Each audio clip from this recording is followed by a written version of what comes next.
Well, Nathaniel, thank you so much for helping my project. Could you say a little bit about yourself? Sure, I'm a computer engineer. I work at Hewlett Packard Enterprise here in Houston. Um, you actually interviewed my boss a couple of weeks ago. Um, yeah, anything in particular? I've been in Houston my whole life, pretty much. I did college in Pittsburgh at Carnegie Mellon. Yeah, I think that's a rough Oh, overview. when did you graduate from Carnegie Mellon? So I did my undergrad. I graduated in 2015, and then I got my master's degree in 2016. Oh, okay. My oldest son is has one credit hour left, and then he'll graduate from Carnegie Mellon as well. Oh, awesome. Awesome. So, Is he also doing engineering or? computer science, actually, computational biology, to be Oh, more wow. precise. Yeah. Fancy. That's Uh, awesome. so, tell me about your relationship with space. I see you have a NASA shirt, and Yeah. you talked about talking about the expanse before. It's just curious and what space means to you. I mean, it's kind of a on again, off again interest for me. When I was a little kid, it was just all fascinating to me. And that was back when we still had the space shuttle program. So I actually remember when Columbia exploded on reentry. And then, as the national program and NASA kind of backed away from further space exploration and stuff. It was like, okay, space is cool, but there's not really anything exciting happening right now about it. Um, but in 2019, with I think it was 2019, maybe 2020, with the SpaceX launch, launching people from the U.S. on U.S.-made rockets. Again, that was, I don't know, it was very fascinating. And I'm looking forward to further progression of that.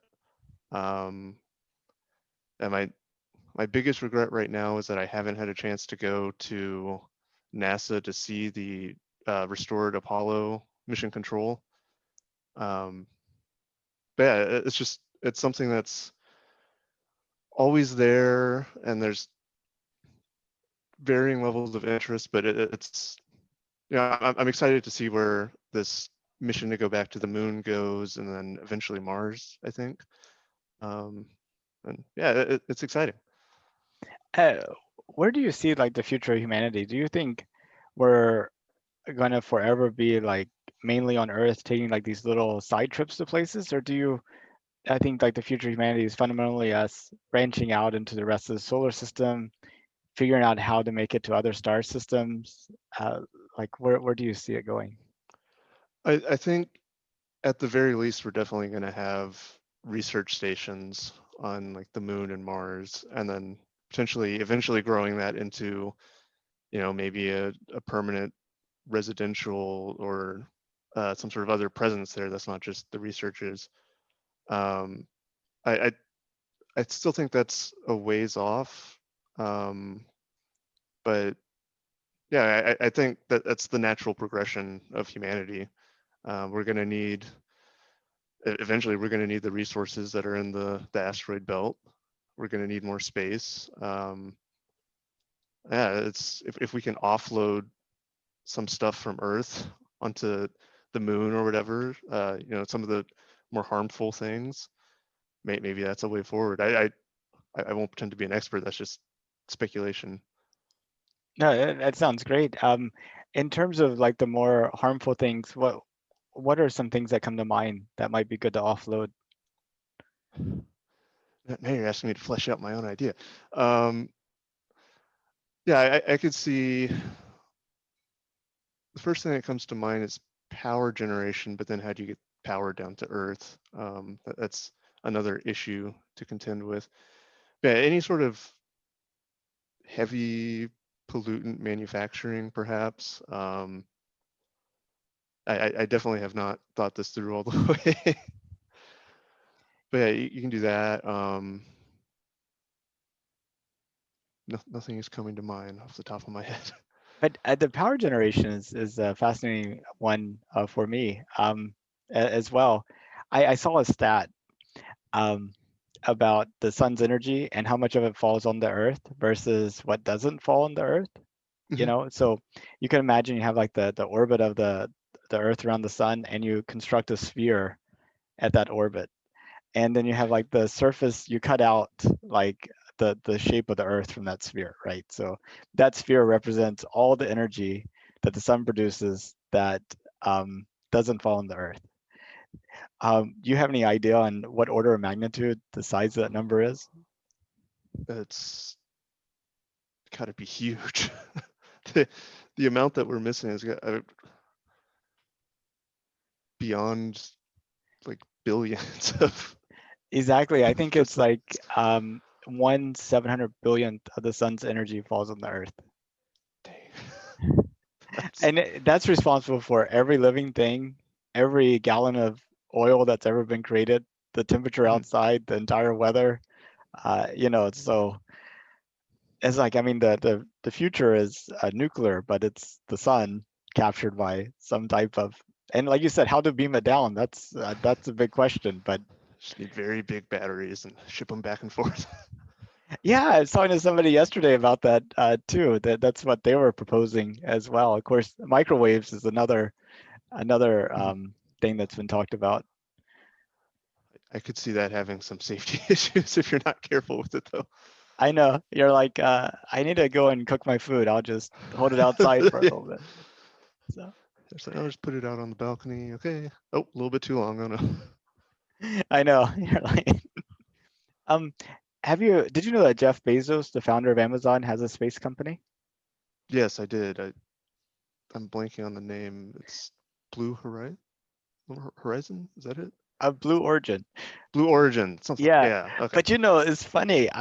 I've noticed a trend that pretty much everybody gets the blue right, and then they've started putting Horizon after it. So I'm just like, I need to do some research on like where the blue horizon comes from because there's been like maybe a dozen people so far that say it blue horizon. That's interesting. I wish I could tell you where I got that from, but yeah, that's that. I don't know. But yeah, it's he.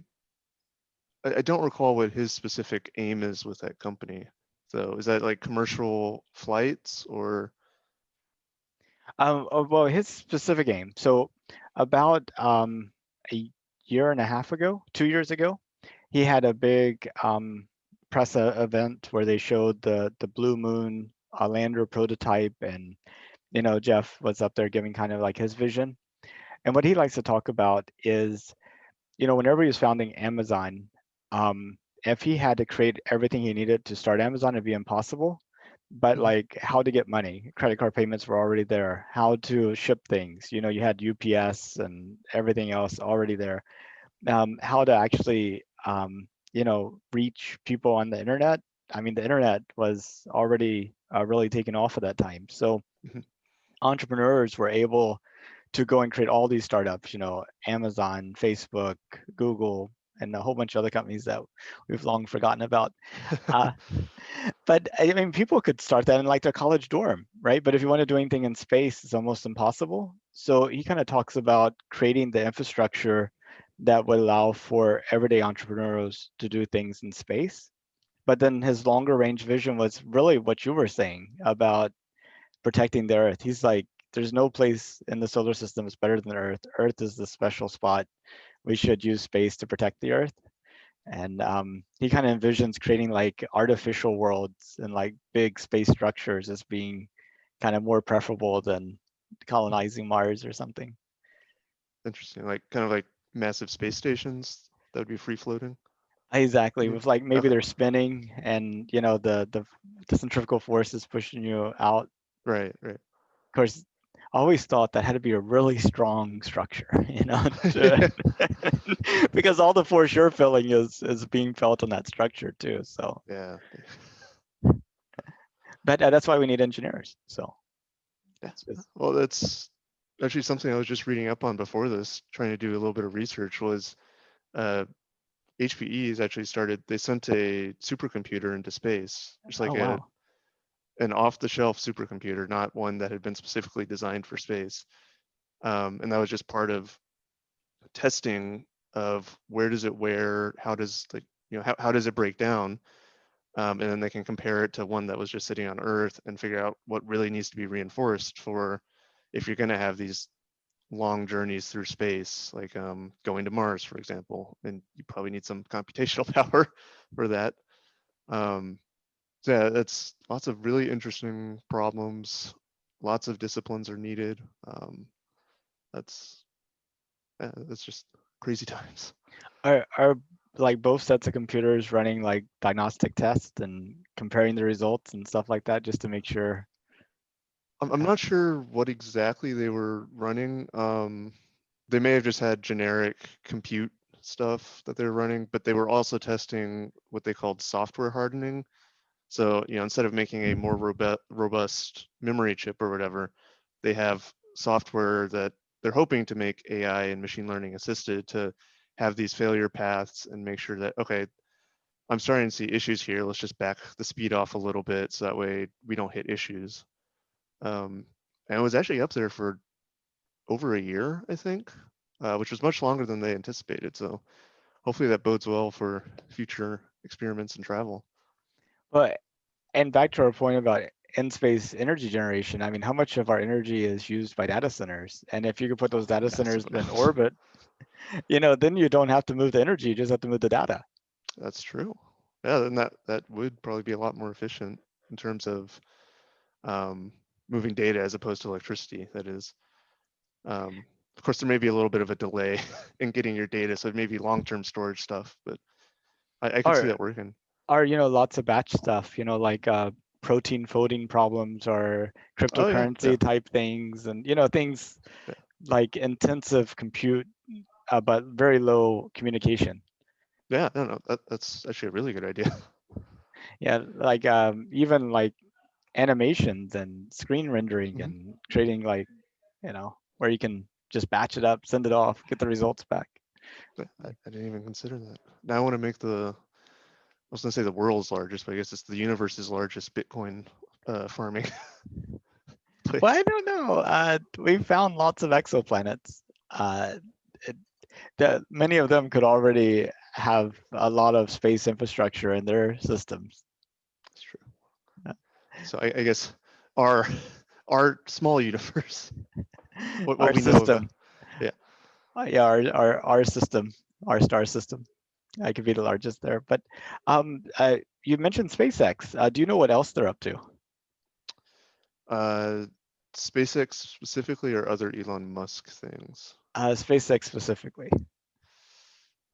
Uh, they were they the ones that were also talking about going to Mars, or is that part of the NASA partnership? SpaceX, Elon Musk, his vision is a million-person city on Mars that is self-sufficient before the end of his life.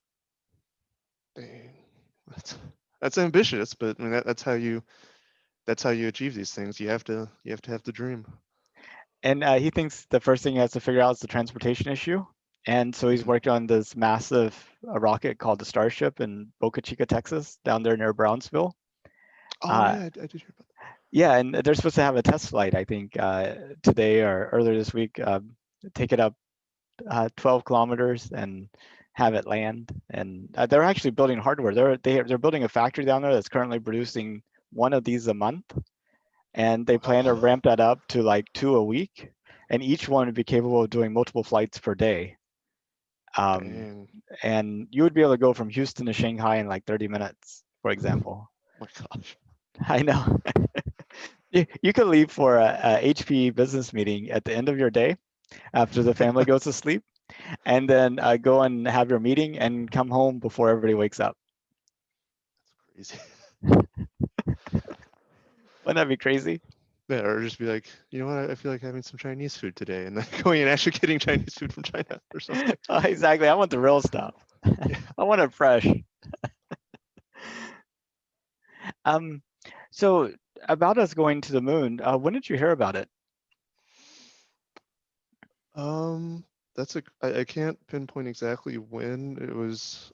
I feel like I may have heard rumors about it or whatever, but so I went to the Johnson Space Center back around the time of the 50th anniversary of the moon landing, and they had a display about their eventual plans, and like this is a mock-up of the rocket even already.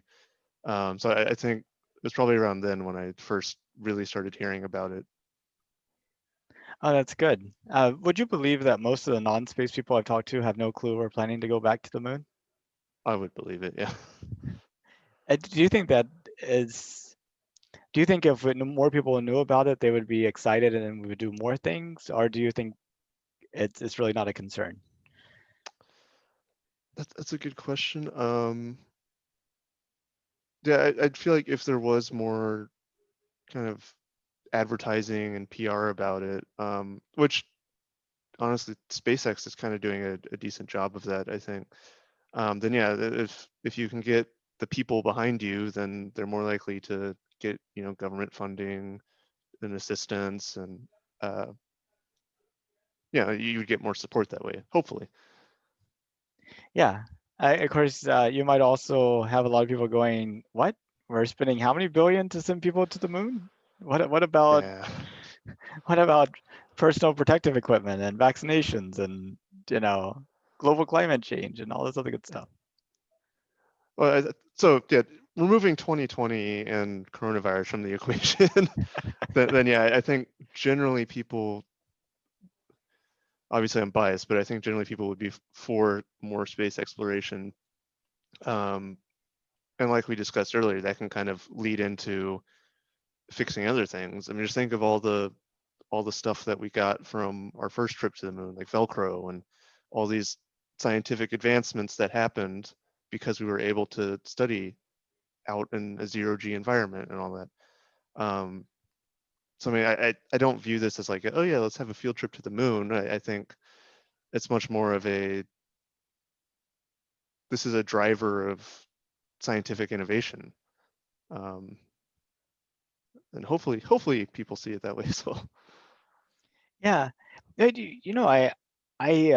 That first time we went to the moon, we had no clue how to do it, and we were trying lots and different things. I mean, like the computers that NASA used were literally cutting edge. Like, I mean, like nobody else were using those computers. That may have been the only implementation of some of those computers. But if you go and look at mission control today, uh, the equipment they're using is like, what, a decade, 2 decades old. I mean, can um, so it's not exactly cutting edge. They're Yeah, not only are they not pushing like computational stuff in terms of their operations, but they're not even receiving the updates from the rest of the industry. It's just kind of interesting. yeah, interesting, kind of sad, but Kind of, yeah, yeah. But I think SpaceX though, their mission control is all up to date, the latest PCs and everything. oh And, yeah, I would expect so. um, Elon has faults, but he likes to fund his projects. yes, yes, he'll buy a computer. Um, if it was safe and affordable, would you go to space? um, on a permanent basis or on like a, Uh, I ju- guess I can answer both cases for you. So I probably would not want to be one of the colonizers, like going and living on Mars or the moon permanently. But yeah, if it was safe and affordable, I would absolutely take a trip up to space, just play around on the moon for a bit, or even just if it's one of those low Earth orbit flights, even that would be something to try at least once, hmm. assuming it doesn't like put me in the poorhouse or anything. And the affordability is a key part. Yes, yes, definitely. But the safety, like, you think it's safe enough now, or like, would it need to be safer? Or I I would say I don't know enough to have an informed opinion on how safe it is now. Um, I mean, in some cases we have just was it one or two manned flights on the new space with the new SpaceX capsule. I would maybe want a little bit more data before hopping into that. Um, and that's not because I have any major concerns about it. Just more data is always better and make a more informed decision. Exactly. But what kind of data would you be looking for?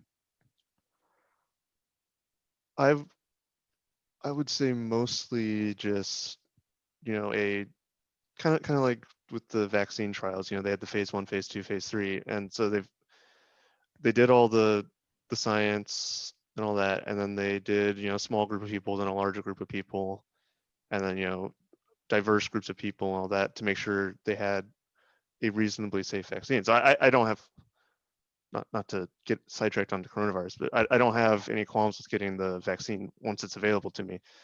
So once there are enough space flights, and I don't know what that number would be for me, but once it gets to a large enough number and it becomes kind of a routine thing, then I would probably definitely consider doing it.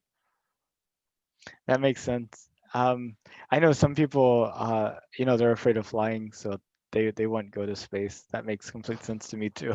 Yeah. And then other people that are just send me today. That seems after coronavirus, I think I've become a lot more safety conscious. I mean, Mhm.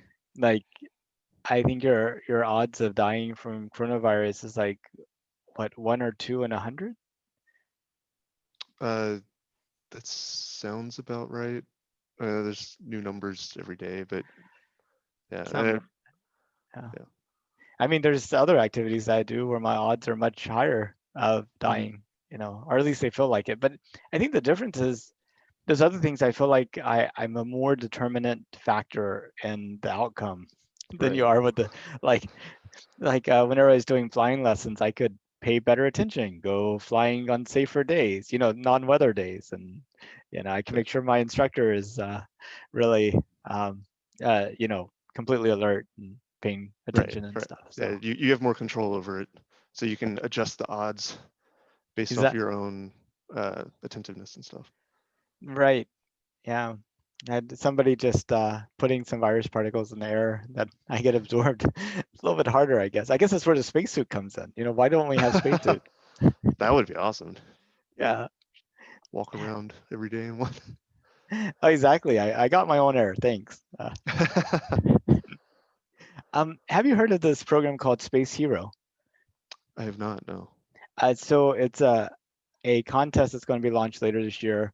That's a reality TV show contest it's going to be global, and the winner of which gets to go to International Space Station for 10 days. Wow. I know. But I've heard some people that had some interest. Well, I guess first of all, is that something that you would participate in if you had the opportunity? Probably not. Not even because of the space thing. I have no interest in being in like reality TV type stuff. So I wouldn't want to enter the contest, even though the reward may be worth it. But I mean, hopefully the contest is would make sense considering the reward. Like Right, right. I mean, I think it could be really entertaining to see people go through sort of like the physical, mental challenges related to preparing for space flight and the whole testing thing, and trying to uh, but I've talked to some people who work in the space industry about this, and they have a little different reaction about sending a reality TV star winner to their National Space Station. They're like, we have trained astronauts up there. We've spent billions of dollars putting this together to do science. Why are we sending a reality TV star? Yeah, that's that is a very fair point. Uh, Going back to the computer that was sent up into space, one of the failures it had was a highly trained astronaut accidentally hit a power switch on it and turned it off. So I'm just trying to imagine a relatively untrained reality TV person up there and how much damage they could do. I know. The image of Bart Simpson eating, chips and the crumbs going every place. It's like, oh, sorry, I didn't think about that. But I was just thinking the solution might be just make doing science part of the challenge too. So, Mhm. it's an everyday person, but they could be trained to do experiments and what have you, and like being able to conduct, go through a list of instructions to do an experiment, and the expectation that whenever they're up there on the station, they're not just goofing off and Not talking to just the on their phone astronauts the all the whole time. yeah. But that they're actually contributing in some meaningful way to exploration. I mean, that would kind of make sense to me. Yeah, that's an interesting way of looking at it. Doing that, or just even, I don't know, some sort of non-invasive thing where they're kind of a subject, a test subject. Like if you have a regular person that hasn't gone through the astronaut training, psychologically, does it affect them and stuff like that? I mean, just have them go through the day in the life of an astronaut. I was just imagining one of the contests being how they react to being poked, and they're like, "Why is this part? Why is this part of the contest?" Oh, you'll see, you'll see. Don't worry about it. We'll get to that later. Yeah, that's only if you win. Yeah.